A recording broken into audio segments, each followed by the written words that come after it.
They were told American weapons could kill from a distance without making a sound. So when the U.S. Army photographer raised his black box and pointed it at the line of German women prisoners in June 1945, they did what any soldier would do when faced with an unknown weapon. They scattered. They screamed. They dove for cover behind buildings, wrapped their arms over their heads, and waited for death. The photographer stood frozen, confused by the panic he had caused. All he wanted was a simple documentation photo for the camp records. Instead, he had triggered a stampede of terrified women who believed his camera was some kind of death ray or explosive device. It took 20 minutes and 3 translators to convince them that the black box was harmless, that it only captured images, that it could not hurt them. This was not stupidity. This was the result of years of propaganda, fear, and a war that had taught them to expect the worst from their enemies. And this moment, this absurd, tragic misunderstanding, would become the first crack in everything they had been taught to believe about Americans. If you want to hear more incredible true stories from World War II, make sure to like this video and subscribe to our channel. These forgotten moments of history deserve to be remembered. May 1945. Germany had surrendered, but the war's aftermath was just beginning. Across the shattered remains of the Third Reich, millions of people were on the move. Soldiers trying to get home, refugees fleeing the advancing Soviet armies, and prisoners, so many prisoners, being rounded up by the Allied forces. Among them were women, not combat soldiers, but the Helferinnen, the female auxiliaries who had served the Wehrmacht in countless support roles. They had been radio operators, telephone switchboard workers, secretaries typing orders, nurses tending the wounded, clerks managing supply chains. Young women, most of them, who had signed up thinking they were serving their country. Now they were prisoners of war. Greta was 23 years old, a former telegraph operator from Stuttgart. She had spent the last 3 years of the war in a communications bunker, sending and receiving coded messages. She had never fired a weapon, had never seen combat up close, but she wore the uniform, and that made her part of the military machine. That made her a prisoner. She stood now with 200 other women in a temporary holding area near Frankfurt. The building had once been a school. Now its windows were broken, its walls pocked with bullet holes. American soldiers guarded the perimeter, their rifles slung casually over their shoulders. They looked bored more than threatening. The women wore whatever remained of their uniforms. Gray skirts torn at the hems, jackets missing buttons, boots held together with wire and hope. Their hair hung limp and unwashed. Their faces were drawn with exhaustion and fear. They had been walking for weeks, running from the Soviet advance, surrendering to the Americans because everyone knew, or thought they knew, that American captivity would be better than Soviet captivity. But better than Soviet captivity did not mean good. It just meant less terrifying. The women had heard stories, whispers that traveled through the refugee columns like viruses. The Americans would work them to death in labor camps. The Americans would ship them to America as slaves. The Americans had secret weapons that could make you disappear. The Americans experimented on prisoners. On June 3rd, the Americans announced that the women would be transported to a permanent POW camp in Bavaria. The news sent waves of whispered anxiety through the group. Permanent camp. That could mean anything. That could mean years. That could mean never going home. They were loaded onto trucks, American military trucks with canvas tops and wooden benches. The ride was uncomfortable but not cruel. No one was beaten. No one was screamed at. The American soldiers who supervised the loading were professional, efficient, almost mechanical in their interactions. They did not seem to hate the prisoners. They did not seem to feel much of anything toward them. Greta sat pressed between 2 other women on the hard bench. Through the gap in the canvas, she watched the German countryside roll past. Fields that should have been planted lay fallow. Villages stood empty or damaged. Here and there she saw German civilians picking through ruins, salvaging what they could from bombed-out buildings. This was her country. This was what remained of the 1,000-year Reich that was supposed to last forever. It had lasted 12 years and had left Germany in ruins. One woman started crying quietly. No one comforted her. Everyone was too wrapped up in their own fear and exhaustion. The truck bounced over damaged roads, and the women swayed together, holding on to the bench, holding on to each other, holding on to nothing. The camp appeared after 3 hours of driving. It was not what they expected. It was not a fortress of gray concrete and barbed wire, like the propaganda images of Allied prison camps. It was a former military base with rows of wooden barracks painted in fading colors, administrative buildings that looked almost ordinary, and yes, fences and guard towers, but somehow the whole place looked more organized than ominous. The trucks pulled through the main gate and stopped in a large assembly area. The women were ordered out. They climbed down stiffly, muscles aching from the long ride, and formed ragged lines as instructed. American soldiers stood at intervals, watching but not threatening. An officer with a clipboard approached with a translator, a German-speaking sergeant. The officer spoke in English. The translator repeated his words in German. The women would be processed. They would be assigned to barracks, They would be given work assignments, they would be treated according to the Geneva Convention, they would receive 3 meals a day, they would be allowed to write letters home once their identities were verified. Geneva Convention. 3 meals a day, letters home. The words did not match the fear that had been building in their minds for weeks, but Greta had learned not to trust words. Words were propaganda. Words were lies designed to make you compliant. She would believe it when she saw it. The American officer finished his speech, then he turned and gestured to someone behind him. A soldier stepped forward carrying a black box with a lens, a camera.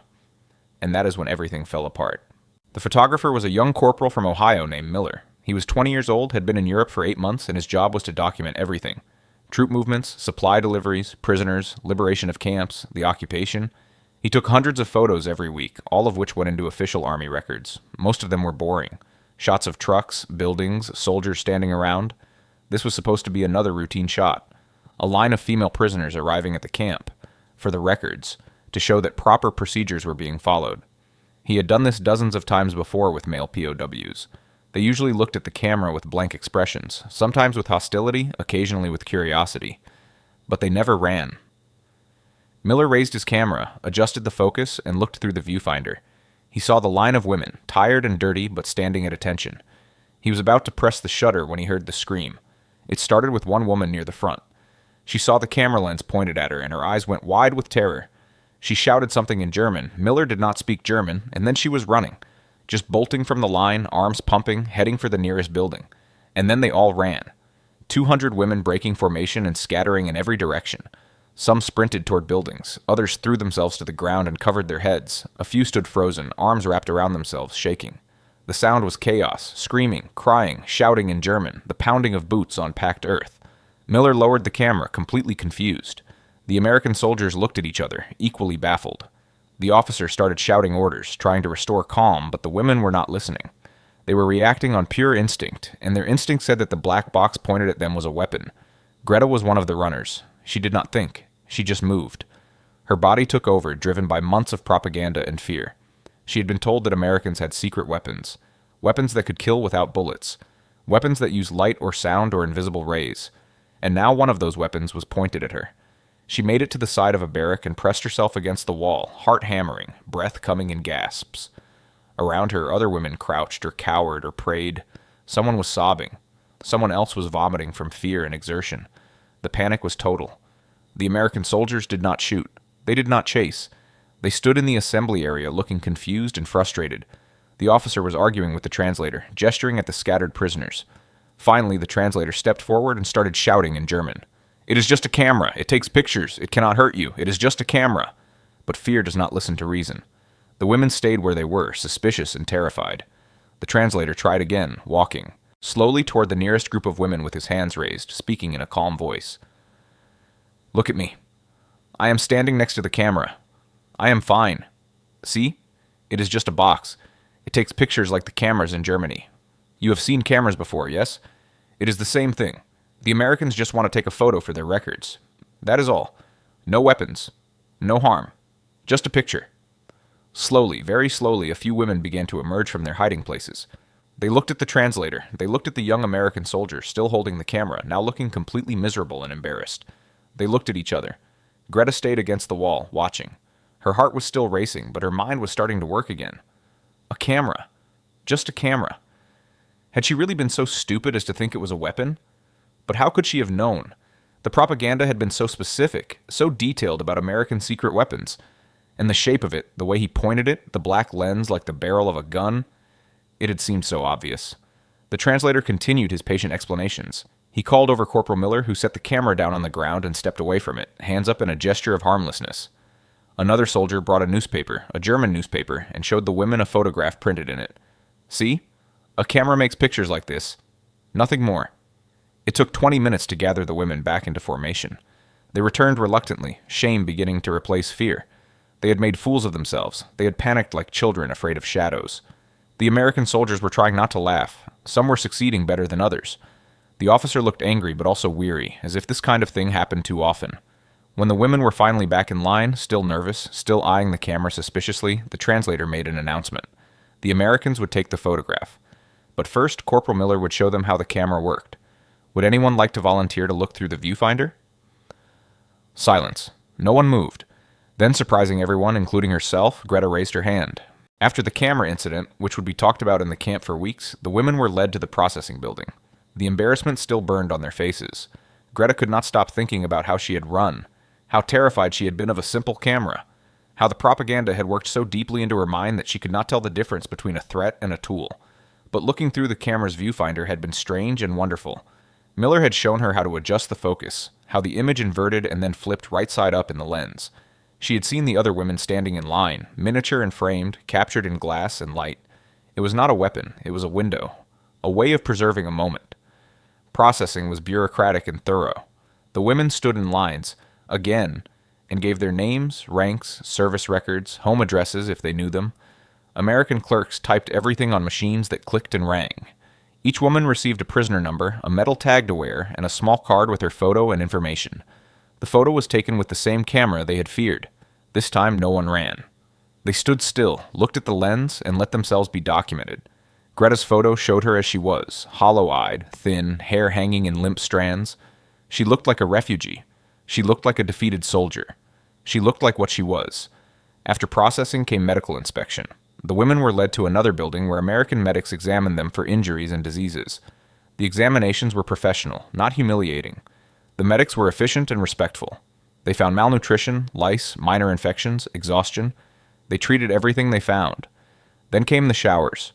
The women were given towels, soap, and clean prison uniforms, simple gray dresses and undergarments. The showers were communal, the water hot and plentiful. Greta stood under the stream and felt months of dirt and fear wash away. She closed her eyes and tried to remember the last time she had felt truly clean. It had been years.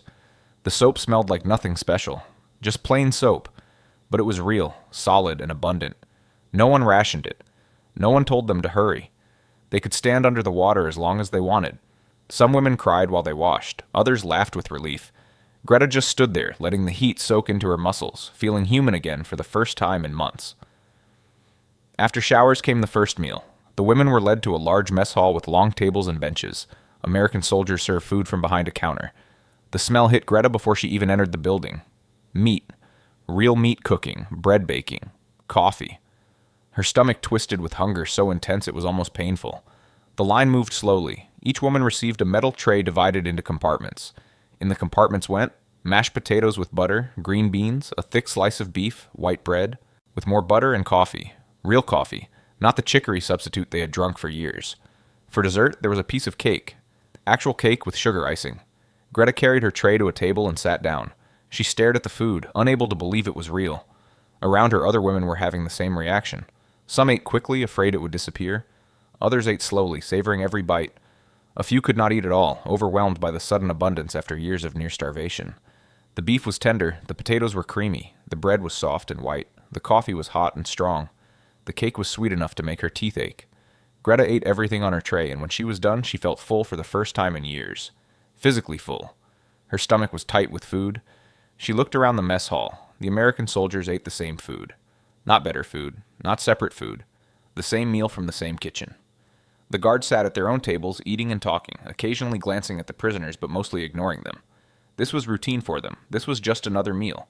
For the German women, this was a revelation. The enemy fed them like human beings. The enemy fed them like equals. Almost. This was not the behavior they had been taught to expect. This was not how you treated people you despised. After the meal, the women were assigned to barracks. Each barrack housed 50 women in 2 rows of metal frame beds with mattresses. Real mattresses, not straw pallets. Each bed had 2 wool blankets, a pillow, and a small locker for personal possessions. Greta's bed was near a window. She sat on the edge of the mattress and tested it with her hand. It was firm but comfortable. The blanket smelled clean. The barrack was heated, not warm but not freezing either. There was electric lighting. There were washing facilities at one end of the building. Around her, women were settling in with the same cautious disbelief. They spoke in whispers, comparing observations, trying to make sense of what was happening. This was not a prison. This was not a punishment. This was something else. Something they did not have words for. An American soldier, a woman, which surprised them, came to the barrack with boxes of supplies, toothbrushes and toothpaste, combs, writing paper and pencils, sanitary supplies. She distributed them matter-of-factly, speaking English that few of them understood, but her actions were clear enough. These were theirs to keep. The female soldier left, and the women examined their supplies like treasures. A toothbrush. Greta had not owned a toothbrush in 2 years. She had been brushing her teeth with her finger and salt when she could find it. Now she had a real toothbrush with real toothpaste. The small dignity of it almost made her cry. Night fell. The lights were dimmed but not turned off completely. The women lay in their beds, wrapped in clean blankets, listening to the unfamiliar sounds of the camp, generators humming, guards changing shift, distant voices speaking English, no bombs, no artillery, no sirens, just quiet routine. Greta lay on her back and stared at the ceiling. Her body was exhausted, but her mind was racing. Today had been the strangest day of her life. She had arrived expecting the worst. She had panicked at a camera. She had been fed better than she had eaten in years. She had been given soap, shelter, and basic dignity. Nothing made sense. The propaganda had told them Americans were savages who would abuse prisoners, but the reality was different, shockingly different. And Greta did not know what to do with this information. Did it mean the propaganda was all lies? Or was this some kind of trick?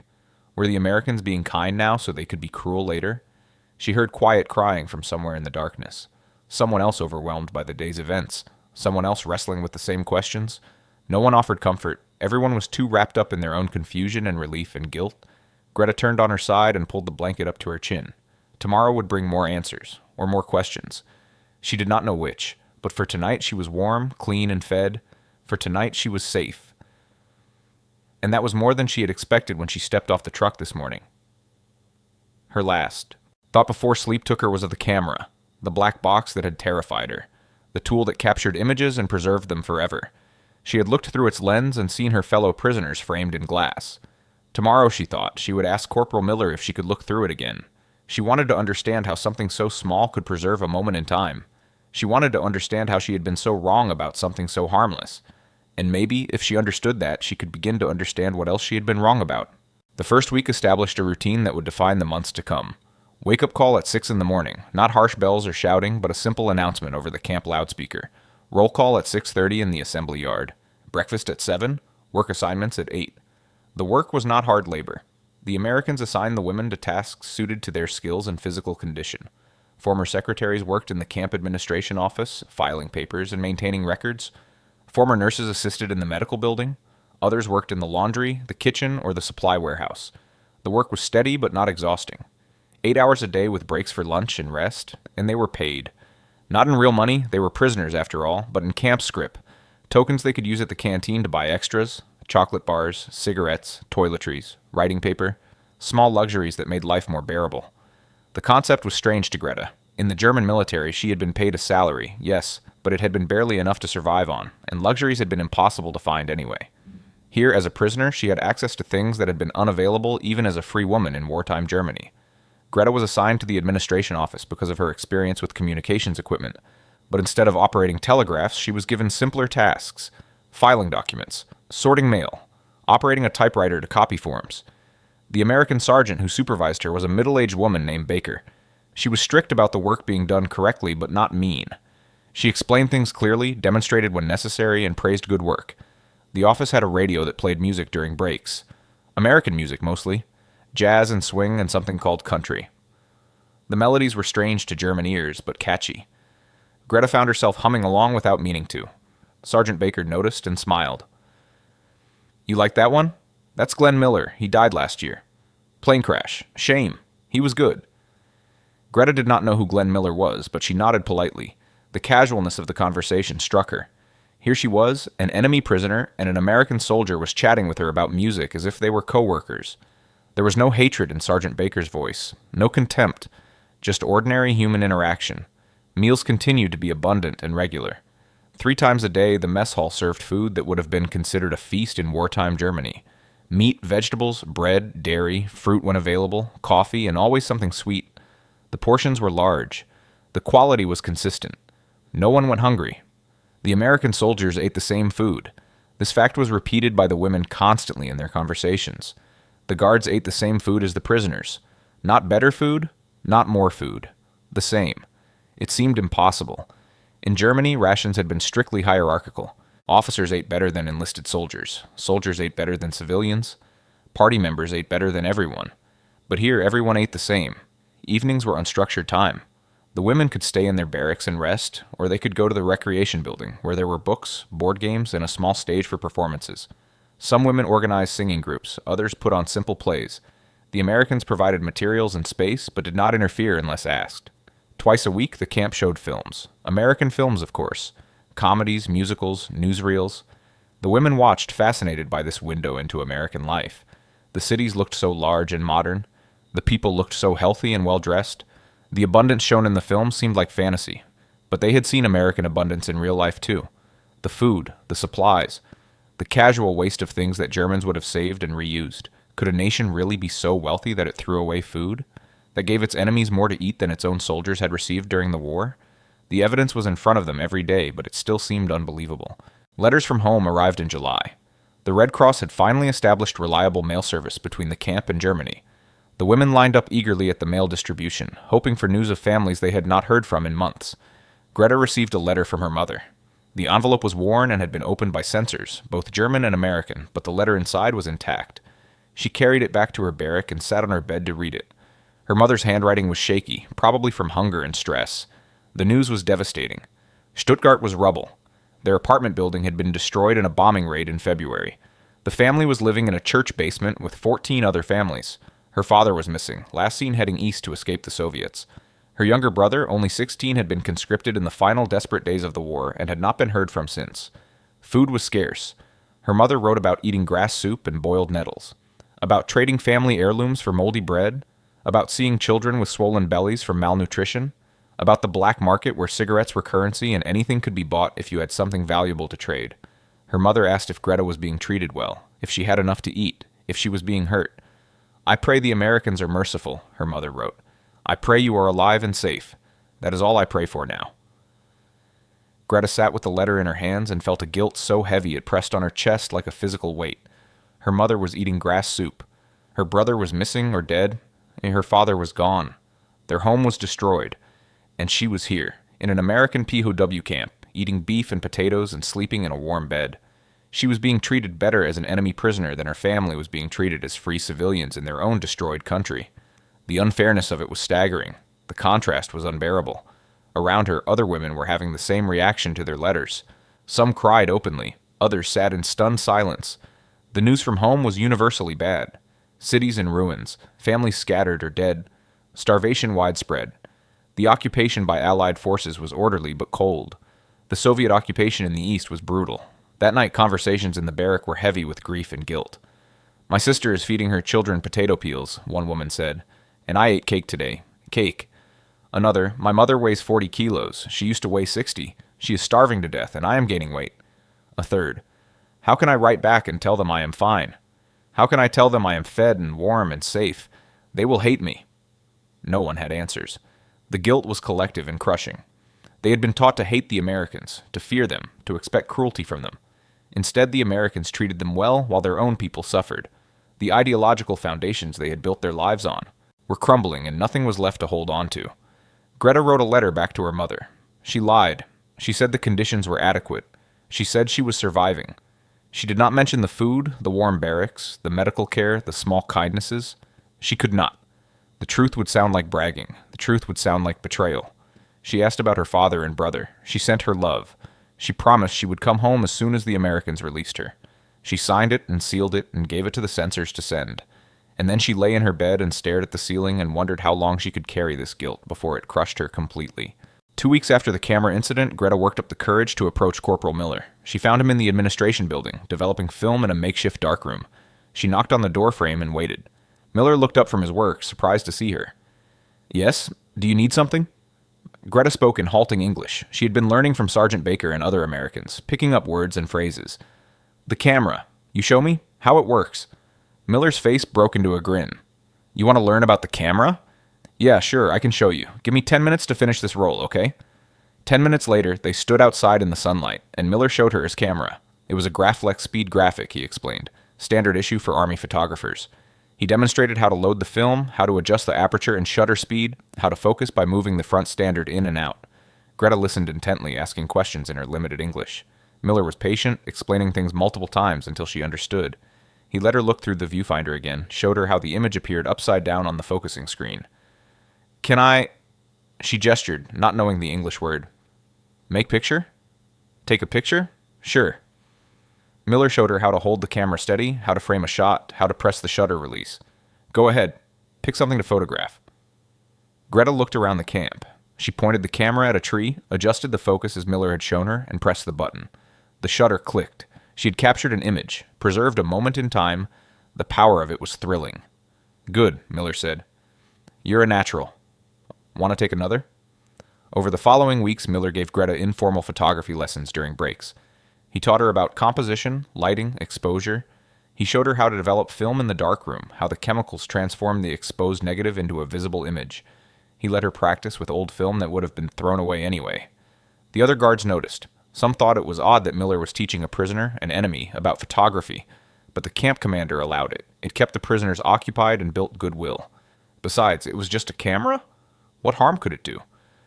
For Greta, the camera became a symbol. It represented everything she had been wrong about. She had feared it as a weapon. It was a tool for preserving memory. She had run from it in terror. Now she held it in her hands and used it to capture beauty in the middle of a prison camp. If she had been so wrong about the camera, what else had she been wrong about? The Americans? The war? Her own government? The questions multiplied with every lesson, every conversation, every kind gesture from her captors. One afternoon, Miller let her take his portrait. She focused carefully, adjusted the lighting by moving him into the shade of a building, and took the picture. When? They developed it later. The image showed a young American soldier, relaxed and smiling, looking directly at the camera with open, honest eyes. Not bad, Miller said, examining the print. You've got an eye for this. Ever think about doing it professionally after the war? After the war. The phrase hung in the air between them. There would be an after. The war was over. Germany had lost. And somehow life would continue. Greta would go home, wherever home was now, and she would have to build a new life from the ruins of the old one. Maybe, she said quietly. Maybe I do that. August brought heat and humidity to Bavaria. The camp slowed down during the hottest parts of the day. Work schedules were adjusted so that the hardest tasks happened in the morning or evening. The Americans provided extra water and reminded everyone, prisoners and guards alike, to stay hydrated and avoid heat exhaustion. Greta sat in the shade of her barrack one afternoon, writing in a notebook that Sergeant Baker had given her. It was not a diary exactly. It was more like a collection of thoughts and observations, questions she could not answer, contradictions she could not resolve. She wrote, "We were told the Americans were monsters. We were told they would torture prisoners and laugh while doing it. We were told they had no culture, no honor, no humanity. But I see humanity every day. Sergeant Baker teaches me English and corrects my grammar patiently. Corporal Miller shares his photography knowledge without asking for anything in return. The guards bring us extra rations when someone is sick. They follow rules strictly but not cruelly. Where are the monsters?" She continued, "At home my family starves. The cities are rubble. The promised 1,000-year Reich lasted 12 years and left nothing but destruction. We were told we were fighting for survival, for living space, for the future of the German people. But we destroyed ourselves. We destroyed Europe. We destroyed millions of people for nothing." Her pen hesitated over the page. The next thought was dangerous even to write down. Were we the monsters all along? She crossed it out immediately, then stopped. Why was she crossing it out? Who would see this notebook? Who would punish her for thinking forbidden thoughts? The Reich was gone. The thought police had no power here. She could think what she wanted. She uncrossed the line and let the words stand. Were we the monsters all along? The realization did not come all at once. It built slowly over weeks and months. Each small kindness from the Americans added to it. Each letter from home describing suffering and starvation added to it. Each moment of honest reflection added to it. Until finally the weight of evidence could not be denied. Germany had been wrong, not just about military strategy, not just about whether they could win the war, but fundamentally, morally wrong about everything. The racial theories were lies. The propaganda about other nations was lies. The promises of glory and prosperity were lies. All of it was built on lies, and those lies had cost millions of lives and left Germany in ruins. Greta closed her notebook and pressed it against her chest. The truth hurt more than any punishment could have, because accepting the truth meant accepting her own complicity. She had been part of the machine. She had typed the orders, sent the messages, kept the system running. She had believed the lies, or at least had not questioned them hard enough. Could she be forgiven for that? Should she be forgiven? The Americans had. Not put her on trial. They had not accused her of war crimes. They treated her like an ordinary prisoner who had done her duty to her country. But was that enough? Was following orders an excuse when the orders came from an evil regime? She did not have answers. But she was learning to live with the questions, and that perhaps was the first step toward something like redemption. The women talked about these things in whispers at first, then more openly as trust built between them. Not all of them reached the same conclusions. Some clung to their old beliefs, insisting that Germany had been right and had simply been overwhelmed by numbers. Others swung to the opposite extreme, denouncing everything German and embracing everything American with converts' enthusiasm. Most, like Greta, fell somewhere in the middle. They acknowledged that Germany had been wrong, but struggled with what that meant for their own identities. If their country had been evil, what did that make them? If the propaganda had been lies, how could they trust anything ever again? One evening, a group of women gathered in the recreation building for what became an informal debate. It started with a simple question from a young woman named Hilda. "Do you think we deserve to lose?" The room went quiet. Then an older woman, a former nurse named Margaret, spoke up. "Yes, I think we deserve to lose. I saw what we did in the East. I treated soldiers who came back from Poland, from Russia. They told me things. Terrible things. Things that made me sick. We deserve to lose because we deserve to be stopped." Another woman disagreed. "We were soldiers. We followed orders. That's what soldiers do. You can't blame us for doing our duty." "But what if the orders were evil?" Greta heard herself saying. "What if duty meant doing evil things? Does following orders excuse us?" The debate continued for hours. Some arguments became heated, others became tearful, but no one stopped anyone from speaking. No one reported anyone for dangerous thoughts. They were, for perhaps the first time in their lives, free to question everything. The Americans watched these debates with interest. The camp commander, Colonel Harrison, believed that allowing the prisoners to work through their ideological struggles was important for their eventual reintegration into German society. A defeated enemy who had learned nothing would cause problems later. A defeated enemy who had confronted their mistakes might help build a better Germany. So the Americans provided books. Not just American books, but books from all over the world. Philosophy, history, political theory. Books that had been banned in Nazi Germany. Books that offered different ways of thinking about government, society, and human rights. They also showed films. Documentary films about the concentration camps, about the Holocaust, about the millions of Jews, Slavs, Roma, disabled people, political prisoners, and others who had been murdered by the Nazi regime. The films were graphic and horrifying. Some women walked out. Others watched in stunned silence, tears streaming down their faces. "We didn't know," became the common refrain. "We didn't know it was that bad. We didn't know about the death camps. We heard rumors, but we didn't believe them." But not knowing did not absolve them. They had not asked questions. They had not investigated the rumors. They had accepted the official explanations and looked the other way. They had been complicit through their silence and their service. Greta watched those films with a sick feeling in her stomach. She had sent those messages. She had typed those orders. Not orders for concentration camps directly, but orders for troop movements, supply deliveries, communications that supported the entire military machine. Her hands had been clean, but they had helped turn the gears of the machine that had done these terrible things. That night she did not sleep. She lay in her bed and stared at the darkness and tried to reconcile the person she had thought she was with the person she now knew she had been. A cog in a genocidal machine, a supporter of evil through her labor and her silence, a person who needed to find a way to live with that knowledge. September brought cooler weather and news of the Nuremberg trials. The camp had a radio in the recreation building, and the women gathered to listen to broadcasts describing the trials of major Nazi leaders. Some listened with satisfaction, believing that the leaders deserved punishment. Others listened with unease, wondering if smaller participants might be tried next. Greta listened and thought about justice.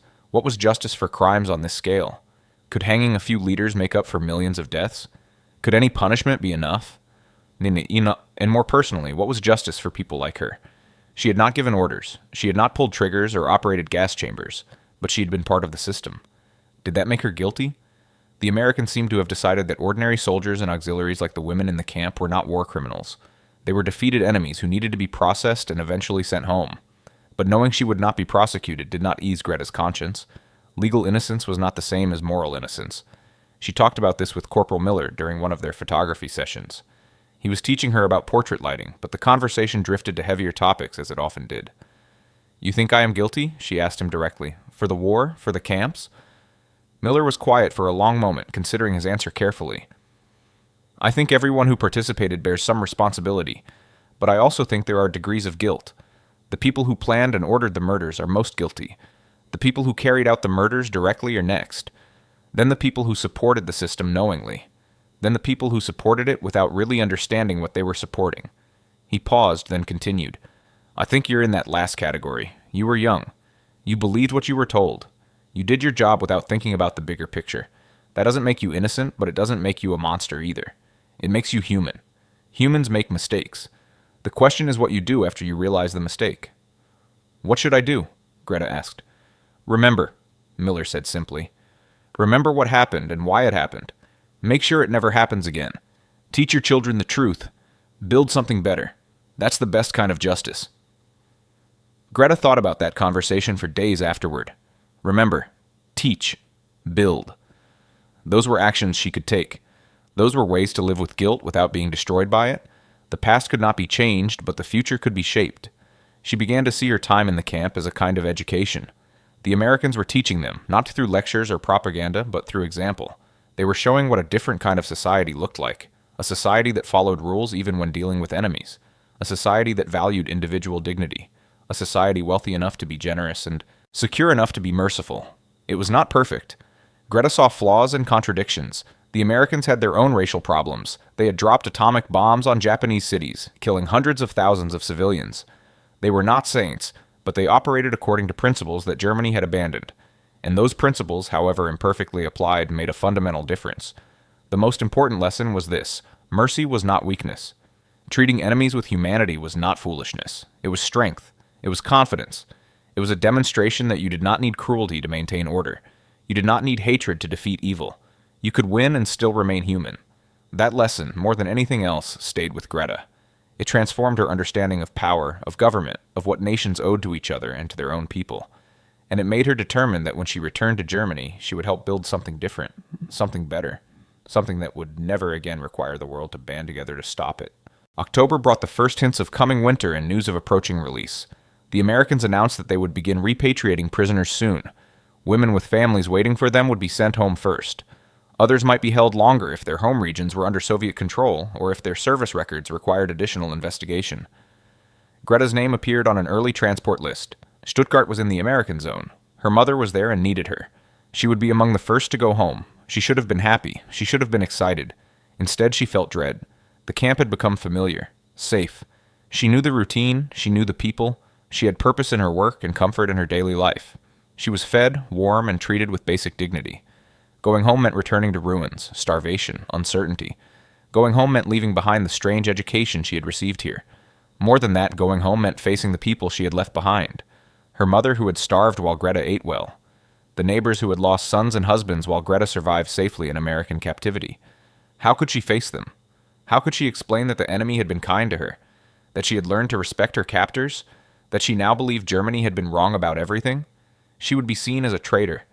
As someone who had been broken by enemy propaganda, as someone who had forgotten her loyalty to Germany. The truth, that she had simply learned the truth, would not matter. Truth was complicated. Loyalty was simple. People wanted simple. The morning before her departure, Greta went to find Corporal Miller.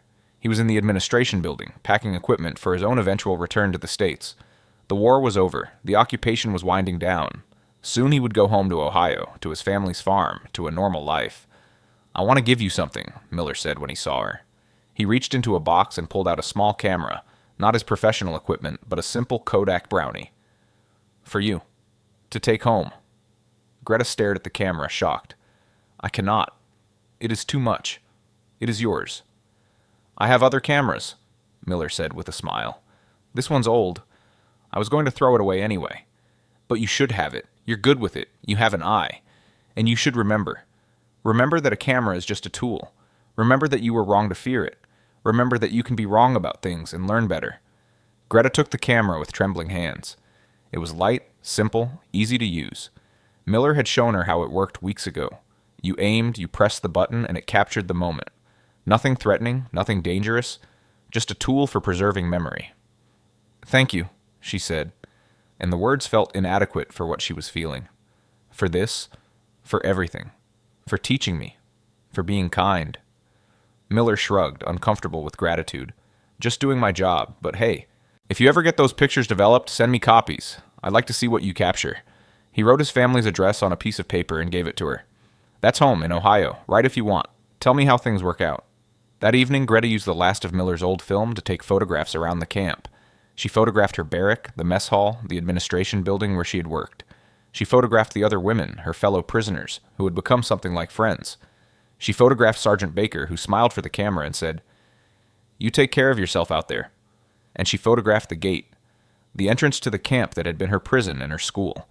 The place where she had arrived in fear and would leave transformed. The place where her old beliefs had died and new understanding had been born. Standing at that gate with the camera in her hands, Greta understood something fundamental. She had been afraid of the camera because she had been taught to fear everything about the enemy. She had been taught that Americans were cruel, that their technology was dangerous, that their very existence threatened Germany. All lies. All propaganda designed to keep Germans fighting for a lost cause.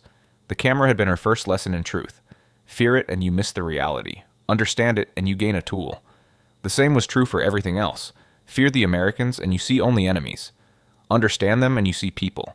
Flawed but fundamentally decent people who followed rules and treated others with basic humanity. This was the revelation she carried with her as she prepared to leave the camp. Not that Americans were perfect. Not that Germany's crimes were excusable. But that fear and propaganda could make you blind to reality, and that overcoming that blindness was the most important lesson anyone could learn. She would take this camera home. She would use it to document the rebuilding of Germany. She would use it to capture truth, not propaganda. And every time she looked through its viewfinder, she would remember the day she ran from it in terror, and the months she spent learning that her terror had been misplaced. Fear had made her run. Understanding had made her stay, and understanding would guide her home. The transport left on a cold morning in late October. The women being repatriated gathered in the assembly yard with their small bundles of possessions. Everything they owned fit in a single bag. Some carried extra food from the camp, chocolate bars, tinned goods, bread, to bring to their families. The Americans allowed it. In fact, they encouraged it. Every woman received a Red Cross care package to take with her. Greta stood in line with her bag and her camera. She had said goodbye to Sergeant Baker and Corporal Miller. She had said goodbye to the other women she had worked with. Now she waited to board the truck that would take her to the train that would take her home. Around her, the mood was mixed. Some women were excited to go home, eager to see their families again, despite the hardships waiting for them. Others were frightened, worried about what they would find, worried about how they would survive. A few were resentful, angry that they had to leave the safety and abundance of the camp for the ruins of Germany. Greta felt all of these emotions at once, excited to see her mother, frightened of the conditions in Stuttgart, resentful that the war had left Germany in such a state, and guilty, always guilty, that she had been so well cared for while her people suffered. The trucks departed through the gate Greta had entered 6 months earlier. She looked back once, seeing the camp growing smaller behind them. Part of her wanted to stay. Part of her wanted to remain in this strange place where she had been safe and had learned difficult truths, but she knew she could not. Her mother needed her. Germany needed everyone who could help rebuild, and she needed to go home. Needed to face what she had been part of, needed to take the lessons she had learned and use them to build something better. She touched the camera in her bag, feeling its solid weight. A reminder. A tool. A symbol of everything she had learned. The journey home took 3 days by train and truck. The transportation was organized by the Allied military government, efficient but impersonal. The women were processed at checkpoints, their papers verified, their destination confirmed. Then they were sent on to the next stage of the journey. As they traveled deeper into Germany, the devastation became impossible to ignore. Cities that Greta remembered as vibrant and beautiful were now fields of rubble. Buildings stood as hollow shells, their interiors burned out. Bridges were collapsed, roads were cratered. People moved through the ruins like ghosts, thin and worn, scavenging for anything useful.